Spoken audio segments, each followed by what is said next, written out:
Broadcasting from the business capital of the world, this is the Podcast Business News Network. All right, guys. Hey, welcome back. Guys, I got a great guest coming up here. Rebecca M Carroll.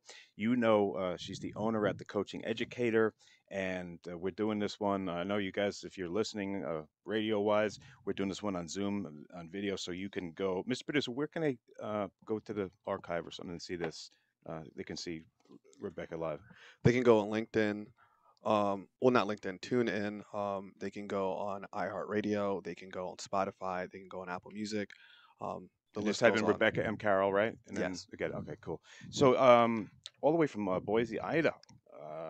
The website is thecoachingeducator.com, and what she focuses on the need for college success coaching, helping students graduate on time and network into a job or a graduate school, whatever it may be.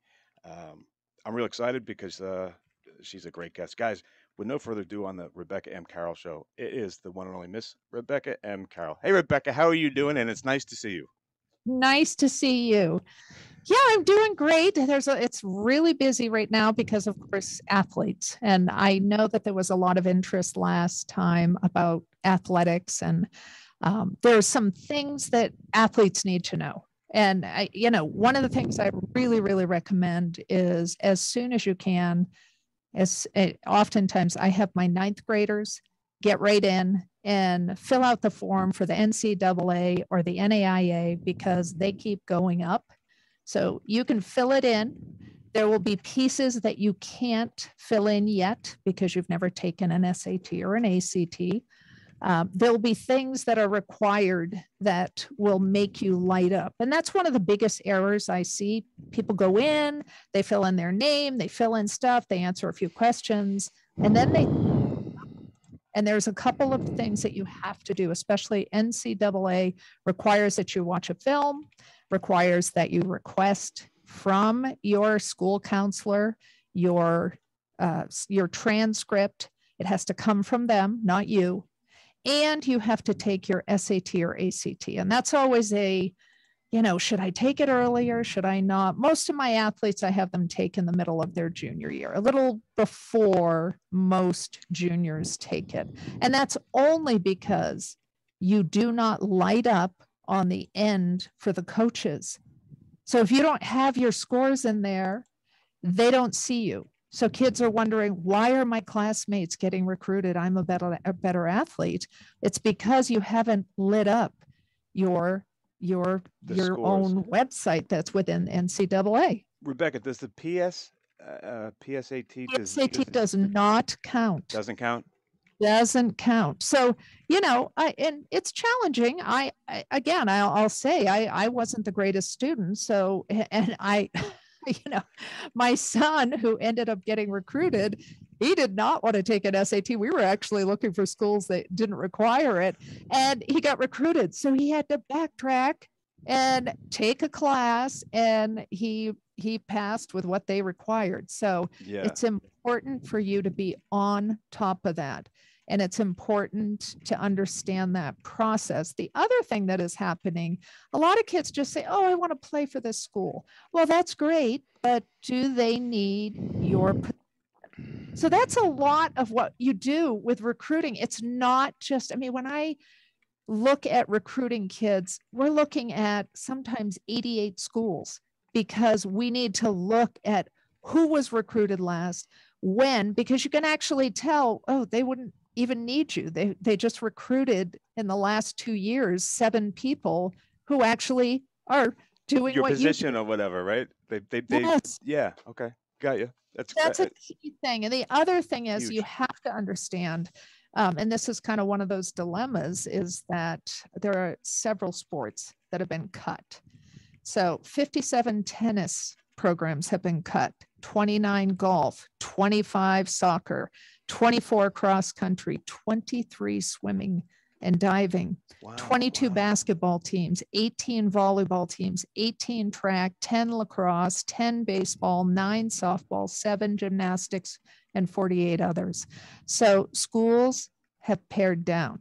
And I don't know if you saw, I know Dartmouth had closed some female sports before they closed the male sports, but they had to reinstate it. I believe it was the soccer because of Title IX. So you can't Title just IX close. is what is Title IX again? It's when women have to. It's many girls' teams. Okay. You have to provide girls' teams. So you can't just cut and slim down the girls' teams.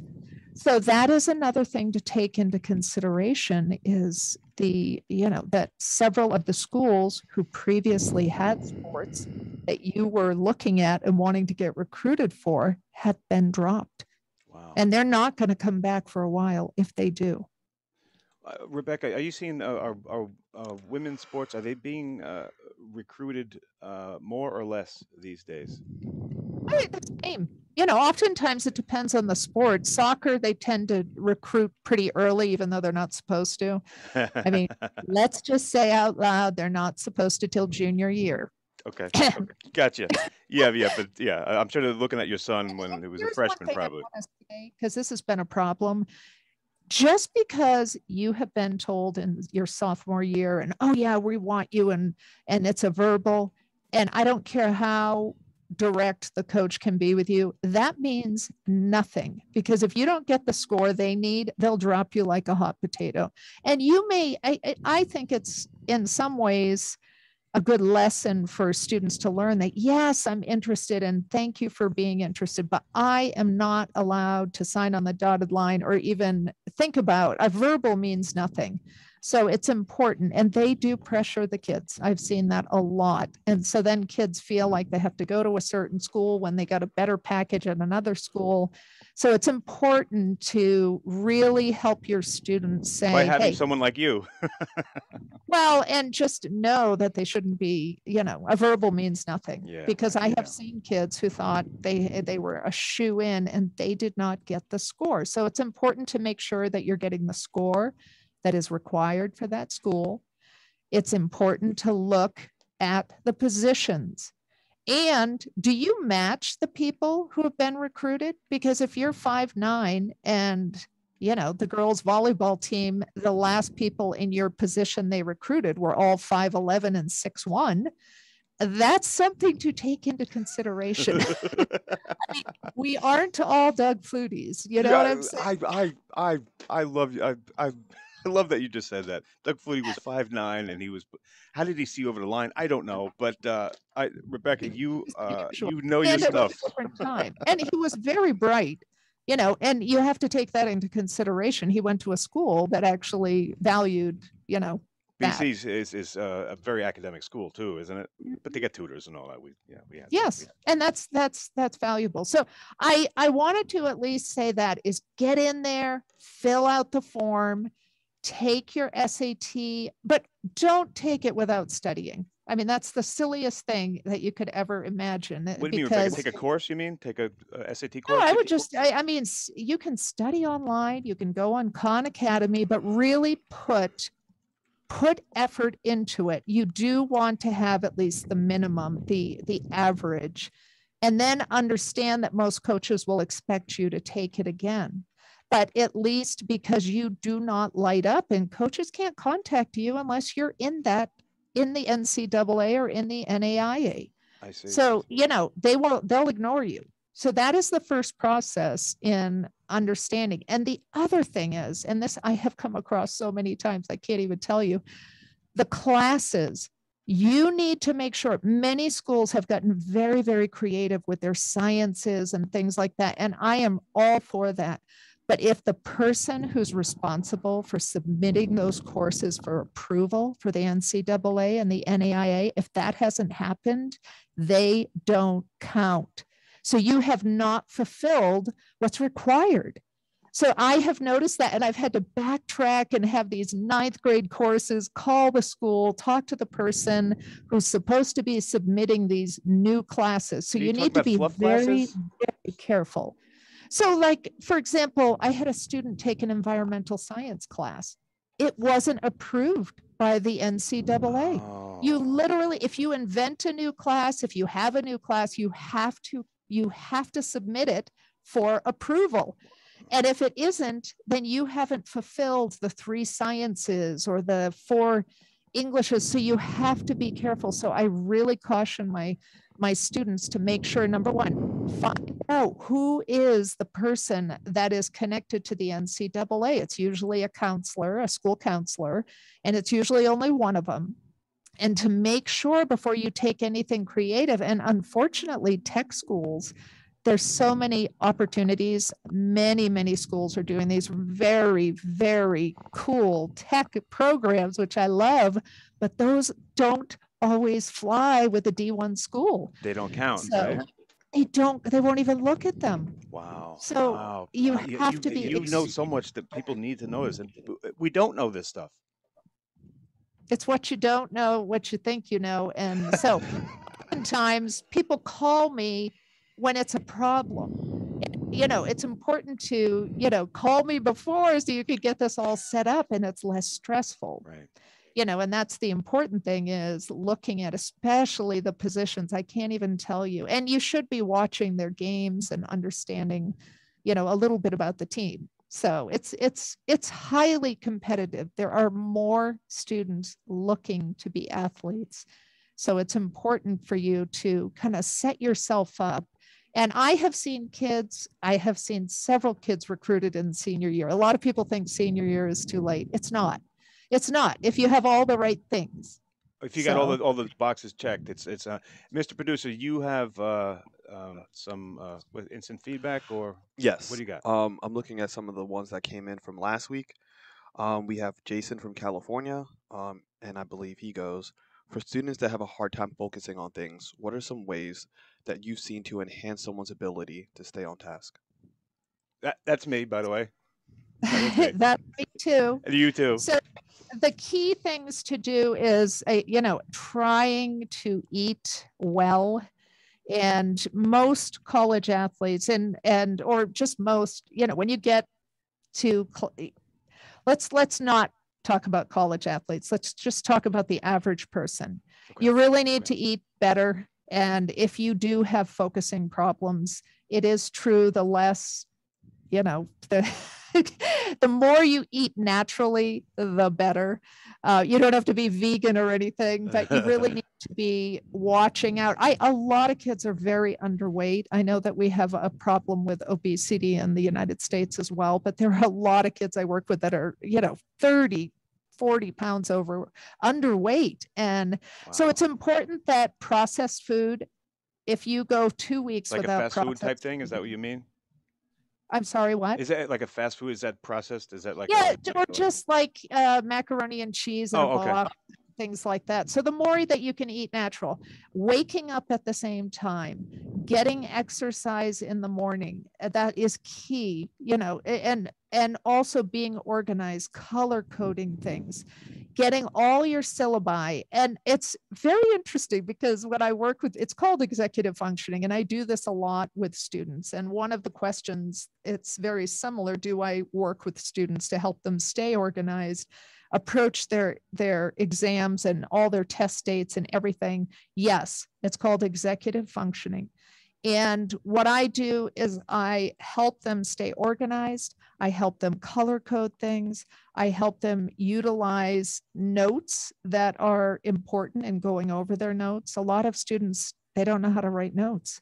So these are key things. And in order to have something cement in your brain, you actually have to memorize, you have to write it down 3 times. So oftentimes I'll say, take the notes in class, then come home and rewrite them. But then before you have to take an exam, you rewrite them again.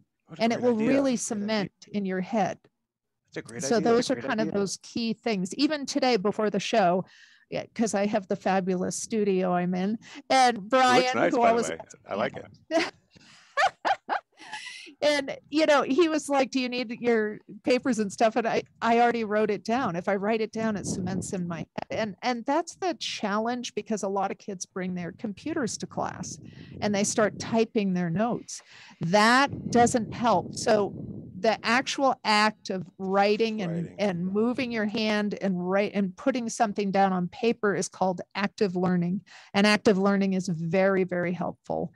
So those are Wow. kind of the key things that you want to be, taking care of yourself, making sure. And if you do need medication, and I did want to do our next show on a 504 and an IEP and how you approach testing and things like that. I think it's worthy because a lot of people don't understand what's Is that going on is with it like a mental, I mean, a disability, a learning disability? Is that yes, what you mean? Is that what you mean? individual educational plan. And Okay. then there's Okay. another one that's a 504. And I really want to spend time talking about that because I have noticed so many kids are missing out on even simple waivers or things that they need to be prepared to do and in order to receive their accommodations. So I think Wow. it's a really good thing to work on. I So look forward to that. I mean, yeah, that's so cool. I, Mr. Producer wanted to say something. You had something come in when Rebecca was. By the way, this is Rebecca M Carroll. You guys can go to thecoachingeducator.com, Mr. Producer. Oh yeah. We have another instant feedback from last week. We have Roxanne from Texas. She goes, "Do you help coach students on how to handle stress of assignments and upcoming deadlines?" yes. And that's all a part of the executive functioning, how, how to handle your day, how to handle your courses, how to balance out your courses, how to fit in being able to do your homework and how that looks. There is a lot of strategies such as where do you do your homework? I'm not always a fan of kids being in their bedrooms doing their homework because oftentimes they'll have their phone and it's popping up all these messages. And, there are things that you can do to create a situation where it's most conducive. You should always kind of have a space and you should be able to, I find that many parents and many students and teachers are supposed to provide a syllabus for each class. You need to actually print them out and look at them. Everything is online, so they're looking up their grades, they're looking up this, they're looking up that, instead of one kind of connected spot. Paper. Yeah. Printed. Yes. And they really need to see, and if they take an AP class or they take a dual enrollment class, they really need to hang on to the syllabus. And because sometimes you have to argue for being able to have it accepted at the college level. So it's important. It's very important. And I just feel like, you can't just be deterred because your son or daughter is like, I can do it. I don't need to. It's like, there are ways that you can help them. And there are ways, each student is different. And so when I start working with a student, I usually by the second or third time that I meet with them, I can already see things that I know works. And so it's important. And it's important to have a time. I mean, I think a lot of parents are very scheduled out. And What do you mean I think scheduled out? What does that mean? they just are having their kids do almost too much. Okay. So sometimes, I mean, I have had to say to parents, because a lot of kids do like to work. I loved to work during high school, and they feel successful at work. But when it's college application time, then, a 10-hour-a-week job is enough. Because you're doing about 10 hours for college applications if you're doing it right. Wow. And if you're getting recruited or trying to go after a scholarship, it's even more. So it's important to kind of see where they can fit everything in and lay that out. You need help too. You need help with someone who knows what you know. Yeah. And, I did have one last question from someone that asked, do they think if they go online at the college level, if they'll change their pricing for dormitories? William, I am sorry, but what I've seen is they've raised their prices, especially for out-of-state kids. So no, that won't happen. I think a lot of colleges stepped up to the plate and returned money. And I would seriously, I've already gotten two calls from kids who are my athletes, who they may end up being come home because they're already saying to them after they got the kids there, and I won't mention the college, two of them already, after they get there, now they're saying, well, we're going to go all online.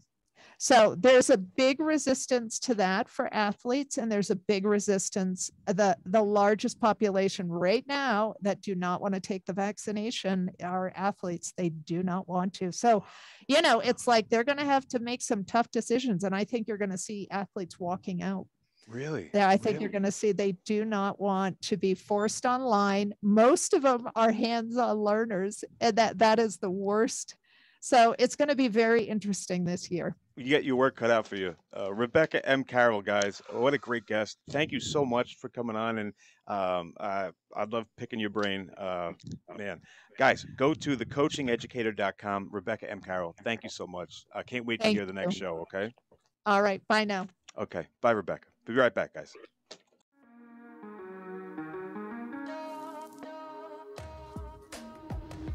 Broadcasting from the business capital of the world, this is the Podcast Business News Network. For nearly 2,000 severely injured veterans, everyday life has become filled with barriers. Day-to-day simple tasks can become pretty daunting. I have to carry my chair up 2 flights of steps or have somebody do it for me. What scares me the most is just the falling. When I'm struggling with my house, I think, to have that one great barrier just knocked down, it's crucial. Home for Our Troops is a wonderful nonprofit that builds a mortgage-free, fully adaptive, handicap-accessible house. And there's no catch. It'll be our very first home that we've ever owned. This is a game changer. This is where your life begins again. We need you to join us in completing this important mission. Please visit hfotusa.org and help build homes and rebuild lives. Because of you, everything's going to be okay.